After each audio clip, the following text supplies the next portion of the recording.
Approximately 10 years ago, I did buy my first PC after saving up money from working a part-time job during the summer. Back then, the non-written rule went like this. Get an i3 if you'll be just gaming, and an i5 for anything else on top of gaming, like video editing, modeling, etc. The CPU, it's the i5 4690 with 8GB of DDR3 running at 1600 MHz, and the motherboard is the MSI Z97 Gaming 3, and the 240GB SSD from Crucial. So these are the same components, the only difference is the GPU, which was originally the R7 370, but it passed away to PC Parts Heaven back in 2018, but I managed to get a more or less equivalent GPU, as the R7 370 was rebranded R7 265, which itself was rebranded HD 7850. And that is the GPU that I will be using. All three GPUs use the same core, the only difference with the 370 was that it had slightly higher clocks, noticeably faster VRAM, but a lower power consumption, which made it about 10% faster than its original form. After the GPU died, I did get the GTX 1060 3GB version, which was much better. I will be testing games using both GPUs to give you, or rather to give us an idea of what I had and how the new GPU affected game performance. Now that we've got the components out of the way, I would like to ask if you could subscribe to my channel if you're enjoying my PC content, as on those videos from 90 to 95% of all viewers are not. But now let's go to the benchmarks. All tests were done at 1080p. Minecraft was stuttery because of the CPU bottleneck, but once it loaded in the HD managed on average 173 FPS, while its successor pushed to 150 at fabulous settings. Man, I don't remember Minecraft being so demanding back then. Another game that I played a shit ton of was World of Tanks. Here at medium settings the HD GPU was being fully utilized and got on average 87 FPS, while the GTX 1060 had almost twice as many, but it was bottlenecked by the CPU. The Rage release is far apart from 2015, but I like the game and that's why I include it.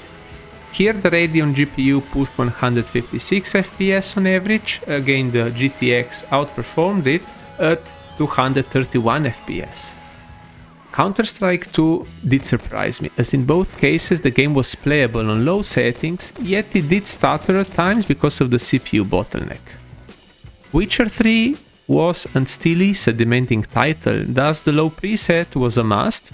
Here the HD 7850 barely pushed above 20 FPS, and the game was unplayable, while the GTX 1060 reached the legendary 60 FPS mark. God of War was a similar experience to The Witcher, yet the game was released some years later. Satisfactory did run the same on both GPUs on low settings at 42 FPS, because of, wait, let's say it together, because of the CPU bottleneck. The game was kinda playable though. Sid Meier's Civilization 6 on medium settings did run flawlessly. While the HD got in the mid-40s, the GTX managed above 110 FPS, and the 1% lows were excellent. The same, however, does not hold true for Horizon Zero Dawn. There the minimum FPS were at 0 or 1 FPS, but the game is playable with the GTX with 54 FPS on average at favored performance setting. A AAA title game from the era was Metro Last Light.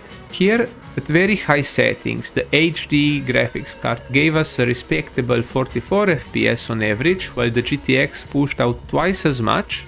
Metro Exodus, which is the successor on low, could be considered conditionally playable on the HD 7850 with around 30 frames per second, and the GTX experience was much better at 47 on average.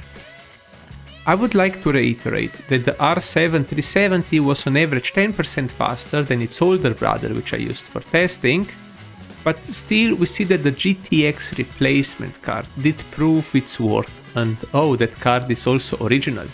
Actually, it was featured a couple of times on my channel already, like how to change the thermal paste on the GPU, and it was also the card that I used for my videos up until 2 years ago, thus having 6 years old work history.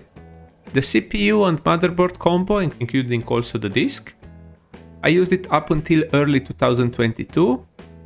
I did upgrade the RAM to 12GB as going to 16GB was too expensive at the time, as I was a poor student from October 2020 onwards. The combo was then used by my parents for 3 years and a bit, until recently when I gave them my 5700G, which I was showcasing on the stream. Anyway, that's it for the overview of my 10-year-old PC. I know this is not up to everyone's liking, but if you made it so far, please consider and do the usual YouTube things like leaving a like, a comment, and sharing the video with anybody who might be interested in this or any other content that I make, as that all helps my channel out, and I will see you all on the battlefields. Gaming Teacher out.